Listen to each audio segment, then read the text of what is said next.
Halo teman-teman, kembali lagi bersama saya Gabriela Huta Barat.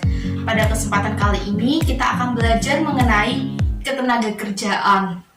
Sebelumnya, apa aja sih yang akan kita bahas mengenai ketenagakerjaan itu?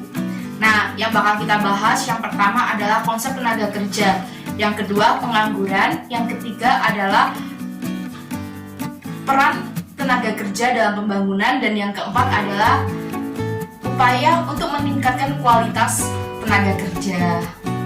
Nah, untuk pembahasan pertama yaitu konsep mengenai tenaga kerja. Sebelumnya, pasti teman-teman sudah tidak asing dengan kata tenaga kerja.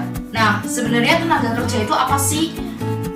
Pengertian tenaga kerja menurut Undang-Undang Nomor 13 Tahun 2003 adalah setiap orang yang mampu melakukan pekerjaan untuk menghasilkan barang dan atau jasa, baik untuk memenuhi kebutuhan sendiri maupun masyarakat.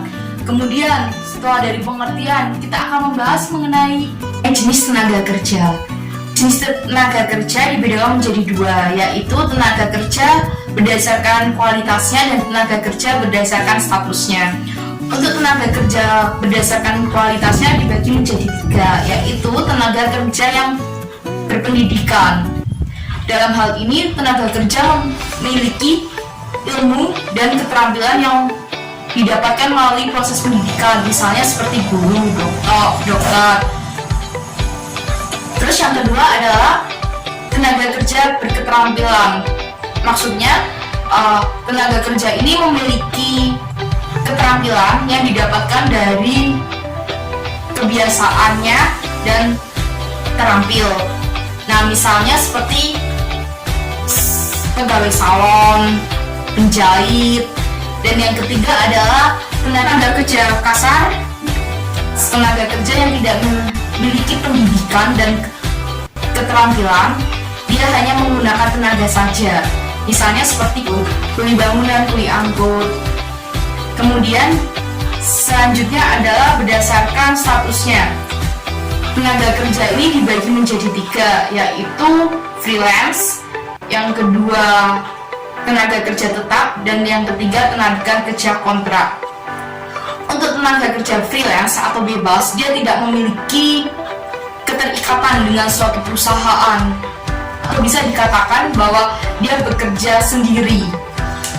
Kemudian untuk tenaga kerja tetap bisa dikatakan adalah seorang yang memiliki perjanjian dengan perusahaan dalam jangka waktu yang tidak tertentu. Pekerja kontrak adalah seorang yang bekerja pada suatu perusahaan dalam jangka waktu tertentu dan sudah terdapat perjanjian dalam bentuk tertulis. Nah, dari pengertian tenaga kerja dan jenis-jenis tenaga kerja, maka kita akan masuk pada indikator tenaga kerja. Indikator tenaga kerja dibagi menjadi tiga, yaitu yang pertama, rasio ketergantungan adalah suatu angka yang menunjukkan besar beban tanggungan kelompok usia produktif atas kelompok usia non produktif. Dalam hal ini bisa dihitung dengan rumus DR sama dengan penduduk usia non produktif dibagi dengan jumlah penduduk usia produktif dikali 100. Adalah tingkat partisipasi angkatan kerja, yaitu hubungan antara jumlah tenaga kerja dengan kesempatan kerja yang tersedia. Dalam hal ini bisa dihitung dengan rumus TPAK sama dengan jumlah angkatan kerja dibagi jumlah penduduk usia kerja dikali 100%. Kemudian yang tiga adalah tingkat pengangguran terbuka, merupakan perbandingan antara jumlah penduduk yang sedang mencari pekerjaan dengan angkatan kerja. Hal ini bisa dihitung dengan rumus TPT sama dengan jumlah pengangguran dibagi jumlah angkatan kerja dikali 100%. Kemudian yang keempat adalah tingkat produktivitas tenaga kerja, di mana dalam hal ini nilai tambah produk domestik bruto atau PDB dibagi dengan jumlah penduduk yang bekerja untuk menambah nilai. Dalam hal ini bisa dirumuskan bahwa tingkat produktivitas tenaga kerja sama dengan PDB dibagi jumlah penduduk yang bekerja dikali 100. Nah, setelah membahas pengertian tenaga kerja, jenis tenaga kerja, sampai indikator tenaga kerja, maka kita akan membahas pengangguran. Nah, sebenarnya ada teman-teman yang tahu pengangguran itu apa? Pengangguran adalah mereka yang tidak memiliki pekerjaan, mereka yang ingin memiliki usaha sendiri. Nah, itu arti kata dari pengangguran. Kemudian dalam pengangguran sendiri memiliki jenisnya. Jenis dari pengangguran ada dua, yaitu jenis berdasarkan cirinya dan penyebabnya. Jenis berdasarkan cirinya ada 3 poin. Yang pertama adalah pengangguran terbuka. Pengangguran terbuka ialah kesempatan kerja lebih sedikit dibandingkan tenaga kerja, sehingga memang tidak bekerja sama sekali. Kemudian yang kedua, pengangguran terselubung. Pengangguran terselubung dapat diartikan sebagai tenaga kerja yang tidak sesuai dengan kompetensi. Ketiga adalah pengangguran musiman. Pengangguran musiman dapat terjadi karena adanya pergantian musim. Kemudian yang keempat adalah pengangguran menganggur, yaitu penduduk yang bekerja di bawah jam kerja normal atau bisa dikatakan kurang dari 35 jam per minggunya. Kemudian yang kedua adalah pengangguran berdasarkan penyebabnya, dibagi menjadi 4, yaitu karena pengangguran struktural yang terjadi akibat perubahan struktur ekonomi. Yang kedua adalah pengangguran friksional, terjadi karena tidak adanya titik temu antara pencari kerja dan kesempatan kerja. Yang ketiga adalah pengangguran siklikal, terjadi karena adanya penurunan kegiatan ekonomi. Dan yang keempat adalah pengangguran teknologi. Hal ini terjadi karena adanya pergantian tenaga manusia dengan mesin-mesin yang modern.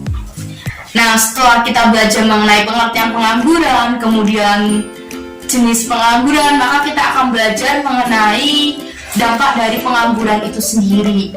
Nah, dalam dampak dari pengangguran itu sendiri berdampak dalam segi ekonomi, yaitu menurunnya pendapatan nasional dan pendapatan per kapita, serta penerimaan negara akibat penghasilan pajak yang terlalu rendah. Dari sisi sosial, dampak dari pengangguran itu adalah meningkatnya angka kriminalitas dan menambahnya beban psikologi bagi pengangguran itu sendiri, serta meningkatnya biaya sosial untuk membantu rakyat, misalnya dengan memberikan beras miskin atau raskin.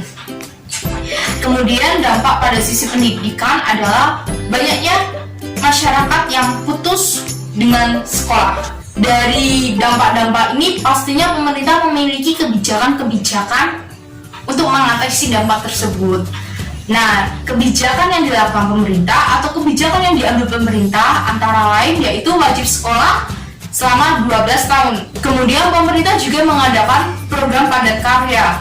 Nah, pemerintah juga mengadakan pelatihan keterampilan dan kewirausahaan. Saya teman-teman sudah ada 2 hal yang kita bahas, yaitu yang pertama adalah konsep tenaga kerja dan yang kedua pengangguran. Nah, kita akan masuk pada pembahasan ketiga, yaitu peran tenaga kerja dalam pembangunan. Apa aja sih peran tenaga kerja dalam pembangunan? Peran tenaga kerja dalam pembangunan adalah mengurangi angka kemiskinan dan angka pengangguran dengan cara menyediakan sebanyak-banyaknya lapangan pekerjaan. Dengan penyediaan lapangan pekerjaan itu, maka tenaga kerja yang baru dapat langsung bekerja dan tentunya masyarakat semakin sejahtera dan memberikan dampak positif bagi pembangunan ekonomi. Nah, setelah pembahasan yang ketiga, kita masuk pembahasan yang keempat, yaitu upaya dalam meningkatkan kualitas tenaga kerja. Dalam hal ini, pemerintah dapat meningkatkan kualitas kerja dalam bidang pendidikan dengan cara, yaitu yang pertama adalah meningkatkan kualitas guru atau pengajar dengan sertifikasi, pelatihan, dan alokasi tunjangan. Kemudian yang kedua, meningkatkan materi pembelajaran untuk menghasilkan lulusan yang lebih baik lagi. Dan yang ketiga adalah dengan cara pemanfaatan media pembelajaran yang lebih inovatif lagi agar penyampaian materi mudah dipahami dan dimengerti. Nah, untuk pihak swasta sendiri, hal-hal yang dilakukan antara lain yaitu memberikan kesempatan magang. Kemudian yang kedua adalah memberikan gizi dan kualitas kesehatan bagi para karyawannya. Ya, kemudian yang ketiga adalah memperbanyak seminar dan workshop. Nah, yang ketiga dari pihak individu atau dalam diri kita sendiri.